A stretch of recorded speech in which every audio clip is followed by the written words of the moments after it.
very heart of human development.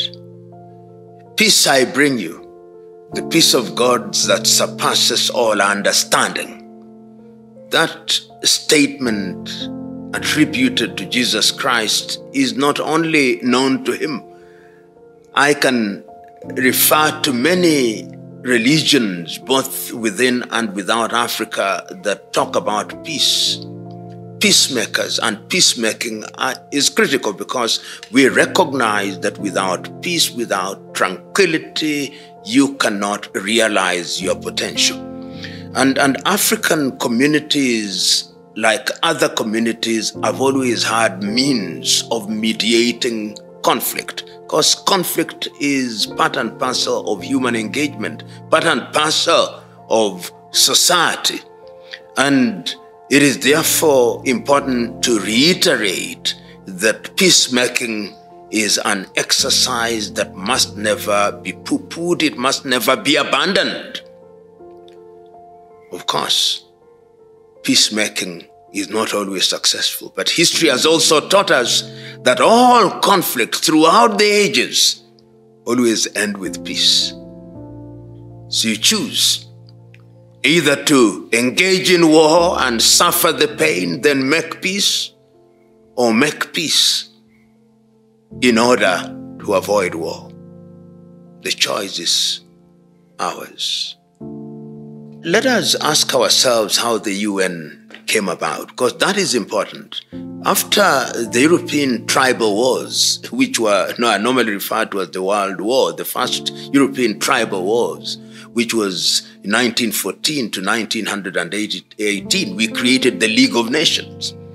And the whole idea was to create a multinational body which would ensure that there would be no war of that magnitude, of the magnitude that was seen in Europe between 1914 and 1918. But as you and me know, there was another war from 1939 to 1945.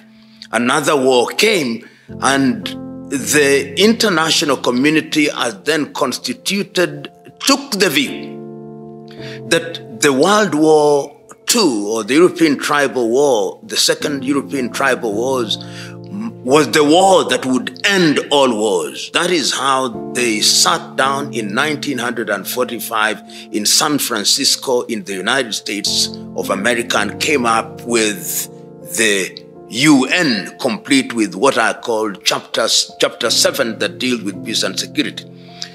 3 years later in Paris, in 1948, there was the Universal Declaration of Human Rights. And this is the period when you begin to see the decolonization culminating in the independence of India in 1947-48. And in 1949, the international community once again sat down in Geneva to come up with the 4 Geneva Conventions dealing with war. So you can see that the UN, the motivation behind the creation of the UN was to ensure that there is a body that can work towards ensuring that there is sustainable peace, and also to ensure that if there is conflict, there would be an international intervention which would enforce peace or create peace. The truth and the reality is that has not always happened.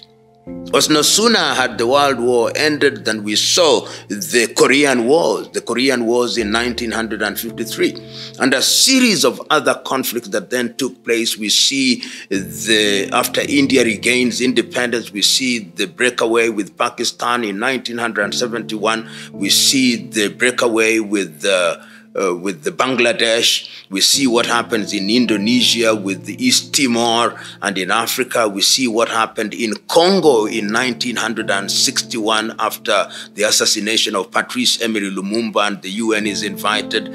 We see the invitation of the UN after the civil war in Nigeria. We see the entry of the UN in different settings.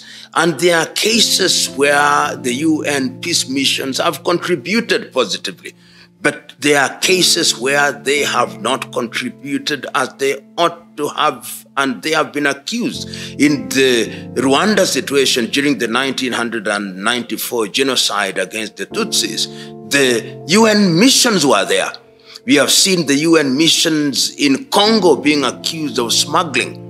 We have seen the UN mission in Burkina Faso, and right now we have seen the Mali government say that they do not want the UN peacekeeping forces. So it has been a mixed kind of situation with the UN forces. Remember that the UN does not have a standing force of its own. It is the members that contribute the forces for purposes of peace in Somalia, in different places. So there is a case to say that you need a multinational force operating under the aegis of the United Nations or under the aegis of the African Union for purposes of ensuring that there is a neutrality in the enforcement of peace. But as I've already indicated, it is not always the case that they fulfill their mandate without causing trouble or without one side or the other being dissatisfied with the manner of the execution of that mandate.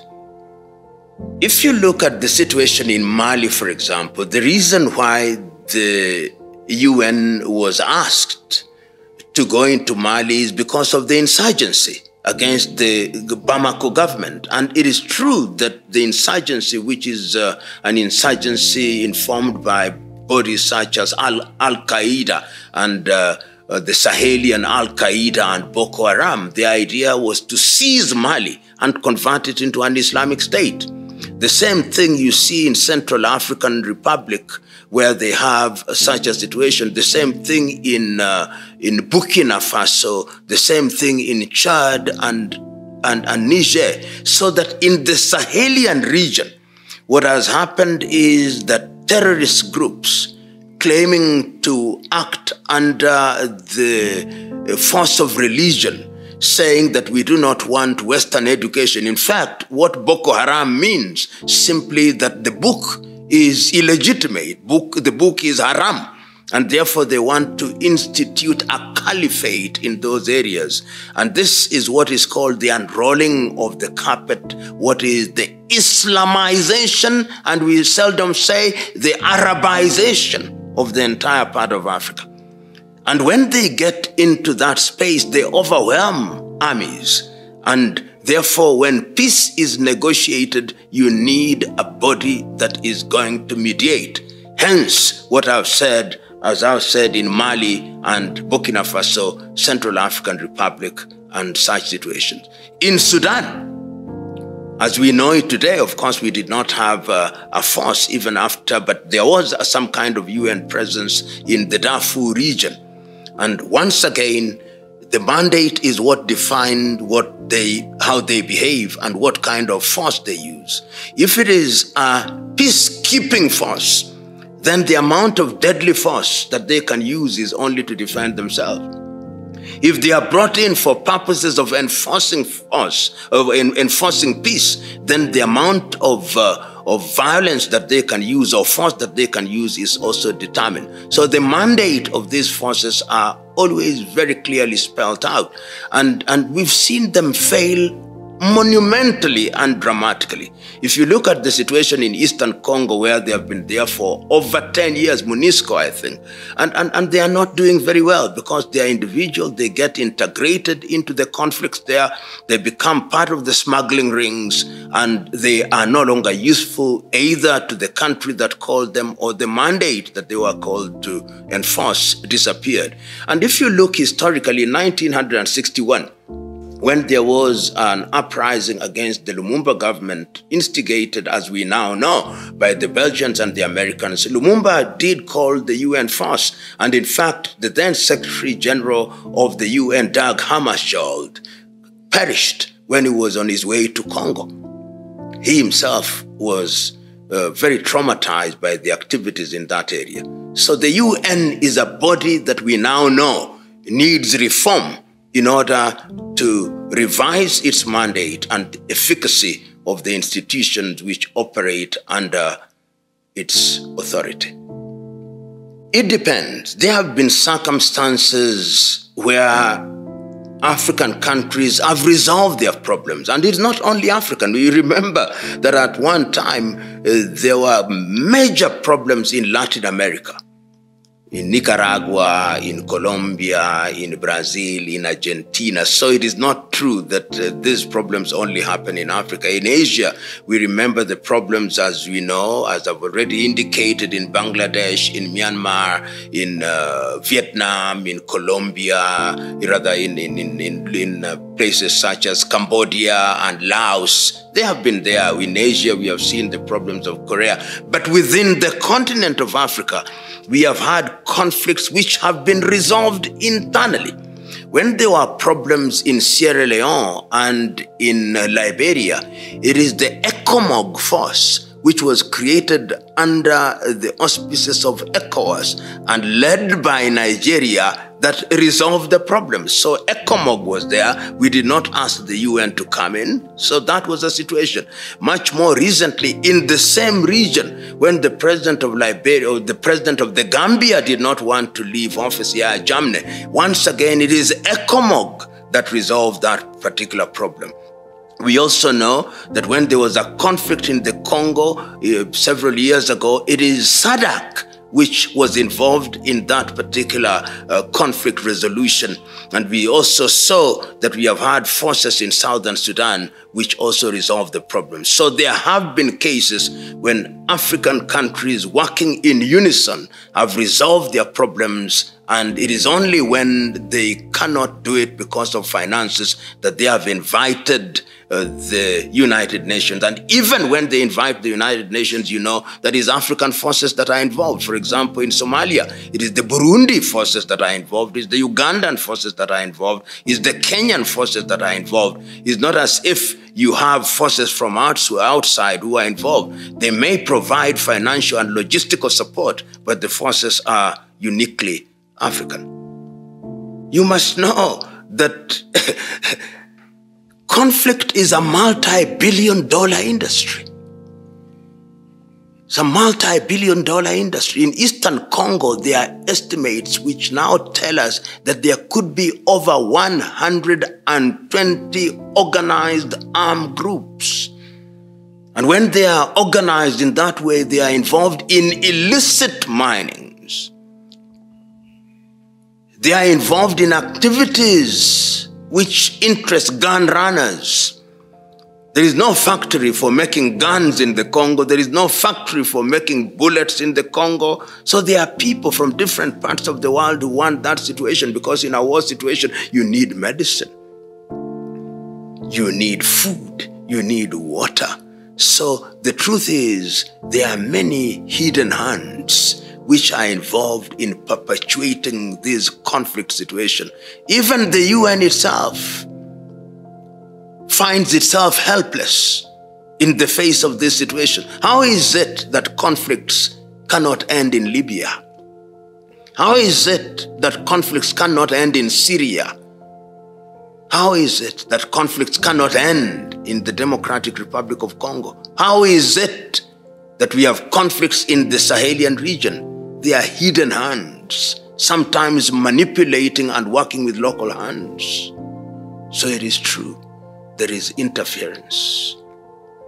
Because Africa sometimes is a political chessboard and a theater for domination by other world powers.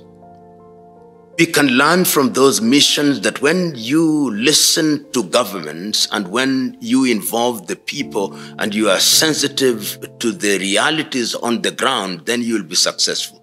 Because sustainable peace not only requires but demands that you understand the population in which you are operating. And if you go into an arena and you are neutral and non-aligned, then there will be success. But if you want to play politics, as we saw with the UN mission in Rwanda, then you will fail. But if you know that your mandate is that of preserving peace or enforcing peace, then you will always succeed. There is only one lesson to be learned. Fulfill your mandate. Don't be swayed by temporal politics or partisan politics.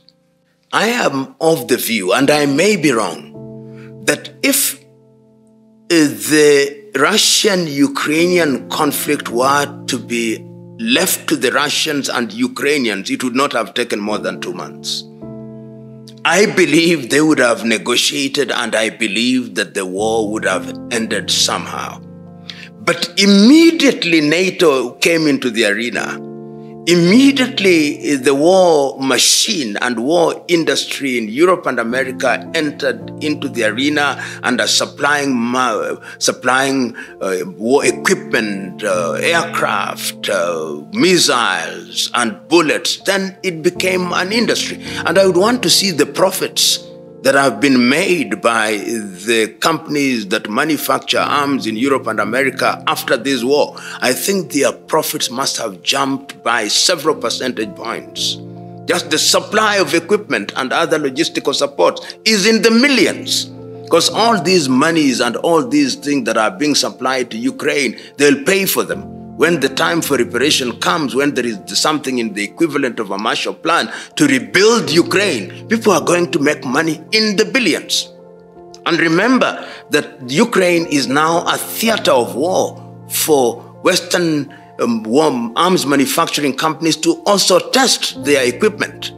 They are testing. Now they are taking the cluster bomb, which have not been used in war for a long time. They now want to see what developments have been made and how they work in a real war situation. These are malevolent individuals who are perpetuating this war. So it is true to say that there is big business that is playing out in Ukraine. You know, the year 2021, I think, was the year of silencing the guns in Africa.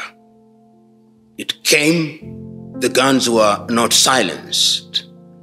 And in my view, one of the things that Africa should do as Africa is to say no military bases by any foreign power in the continent of Africa.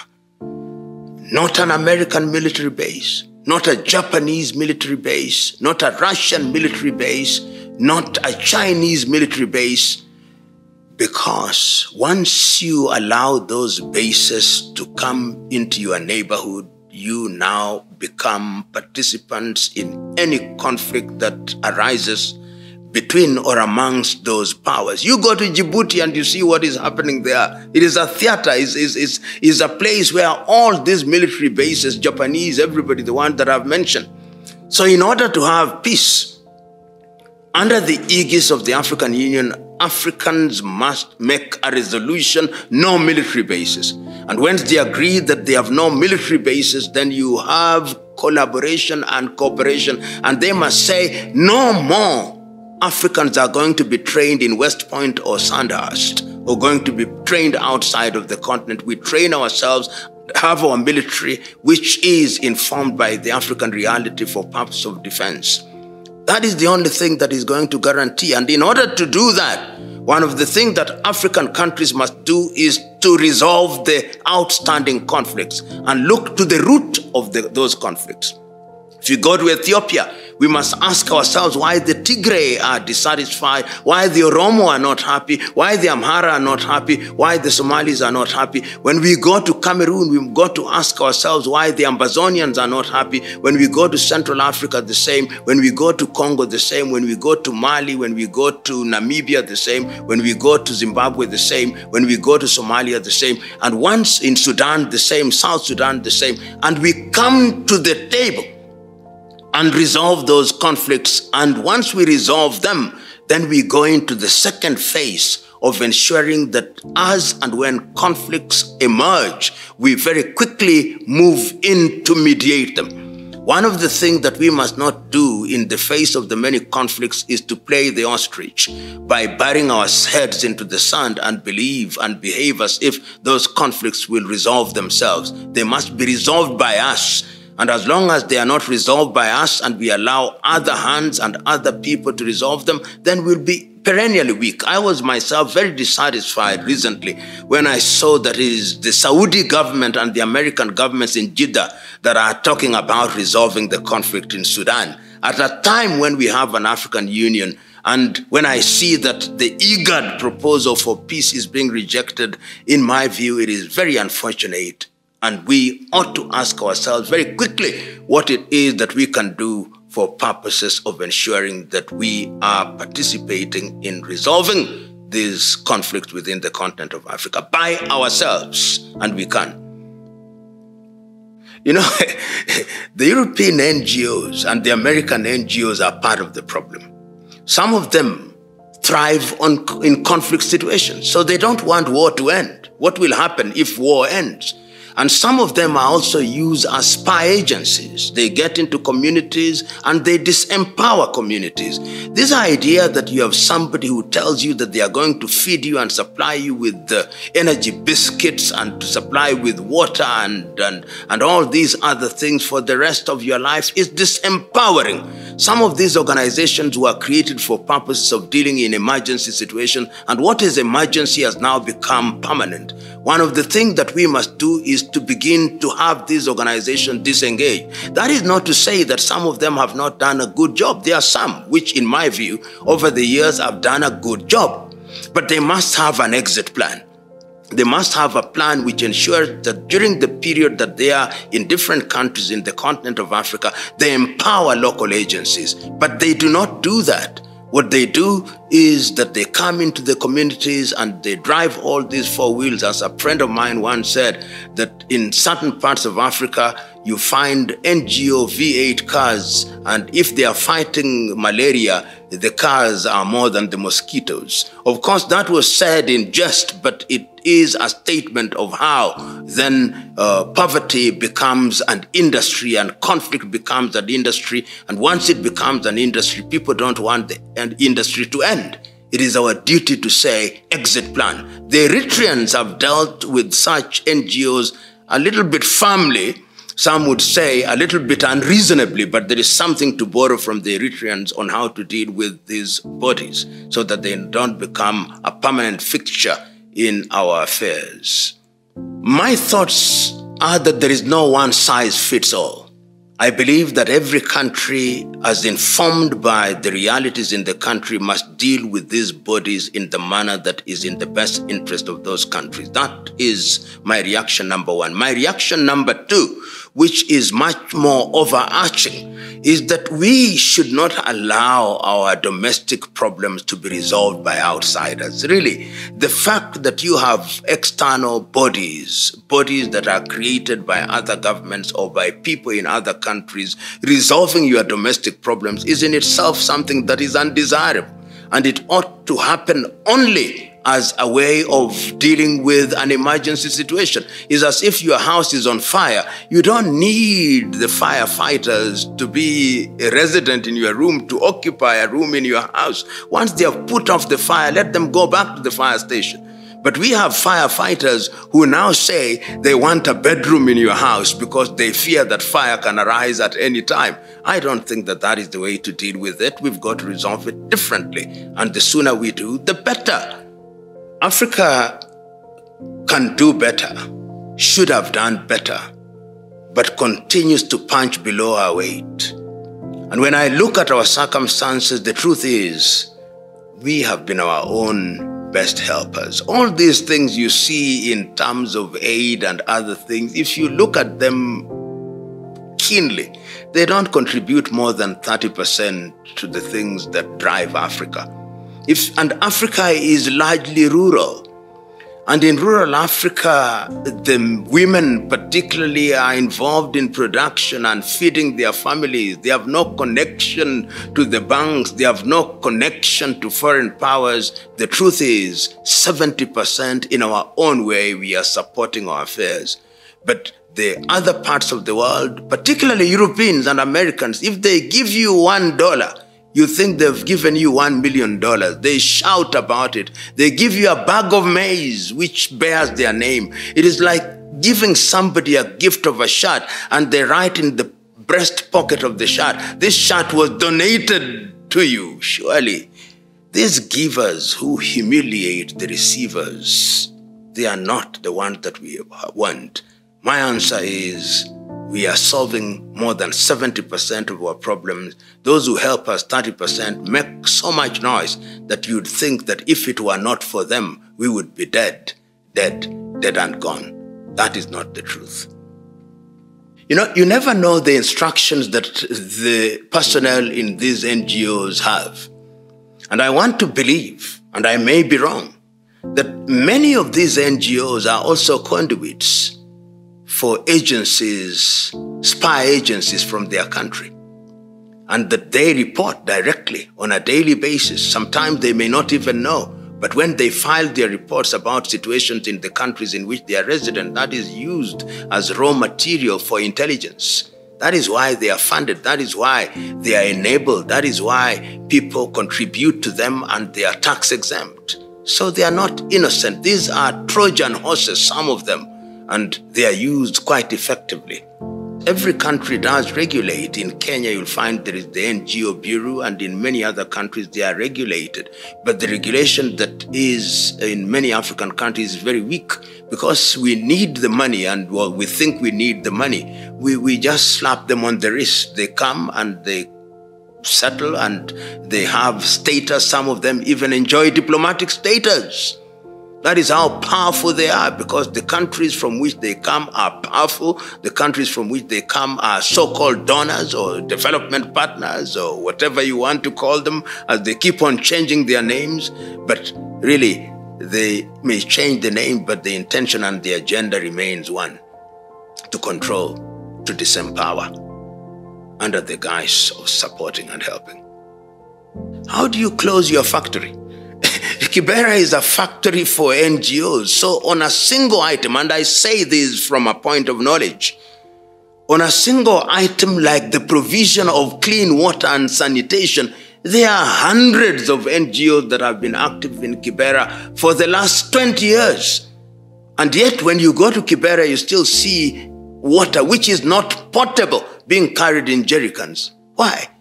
Because they don't want to solve the problem. They don't want to solve the problem, because if you solve the problem, then you lose a job.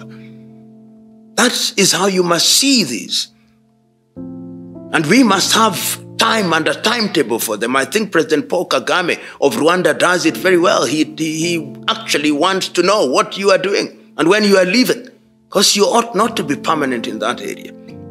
But we have been lulled into a false sense of security by these NGOs. They come and say, we are giving you water, we sink this borehole, we have this school feeding program, and they keep on feeding you, and they tell you not to feed yourself, so you forget how to seek food. You rely on donor aid, and you remain a child for life.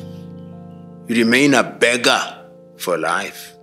You remain an object of pity for life. You remain a person whose esteem has been destroyed for life. You remain fodder for life. You are dehumanized for life. You are humiliated for life. Sad. Governments, African governments must play their role. We have played the blame game for too long. We must also say that the reason why those NGOs are in our countries is because our governments have failed. Governments are instituted amongst men and in countries for purposes of using taxes to resolve those problems. But what do we have in many African governments? Thieves, who when they are made to preside over health services, they steal the money. When they are made to preside over roads, they steal the money. When they are made to preside over schools, they steal the money. If you look at some of the richest men and women in Africa, they are to be found in governments. The poorly paid civil servants in Africa are paradoxically the richest. And what do? The money that is meant for water, the money that is meant for health, for education, they steal it and build hotels. Hotels have now become their favorite. And if they don't build hotels, they are building apartments. And if they don't build apartments, they are keeping the money in Panama. And now they are beginning to keep it in Mauritius and the Cayman Islands and Guernsey Island. Governments in Africa are underperforming. And therefore, these NGOs are filling that void. And we must, as a people, make demands of our government. Our threshold of satisfaction as a people in Africa is very low. We don't make demands of those whom we elect into government, and they have great contempt for us. And that is the problem. If African governments were to do things properly, you would not need NGOs. And there are countries where they are doing things properly. If you go to Mauritius, things are being done properly. If you go to Seychelles, things are being done properly. If you go to Botswana, things are being done properly. You go to Rwanda, things are being done properly. If you go to Tanzania, they are beginning to do things properly. If you go to Uganda, certain things are being done properly. When I was growing up in Nairobi, things were being done properly. Garbage was collected 3 times a day. There were hot lunch in Nairobi. There was free education, free indeed, with exercise books and textbooks being supplied. There was medicine in our dispensaries and in all other places. Then we lost the script. Then we dropped the baton and we started electing a bunch of thieves into public office. And we have never recovered because we ran kleptocracies masquerading as democracies. We are part of the problem, we the people. Democracy requires that the people themselves are eternally vigilant. It is we who elect those individuals. If you allow yourselves to be persuaded by individuals to elect them because of your ethnic affiliation or because they have corrupted you, then you are making the mistake. If you go to countries where people make demands of their leaders, things are being delivered. You go to the Scandinavian country, you go to Norway, you go to Denmark, you go to Finland, you go to Sweden and see how things are working. Because if you joke, the people will come and make you resign. But here, a person steals and we say we know he is a thief, but he is our thief. How can a country grow? A friend of mine once told me that when you blame the windmill, you must also blame the wind. The leaders are the windmill. We are the wind. If we choose to swim in the sea of ignorance, then we can only discover islands of corruption. But if we choose to swim in the seas of meritocracy, then we can discover islands of hope. The choice is ours. For the moment, we have chosen to drink from the poisoned chalice of ethnicity and corruption, and we are reaping the dividends, bitter fruits.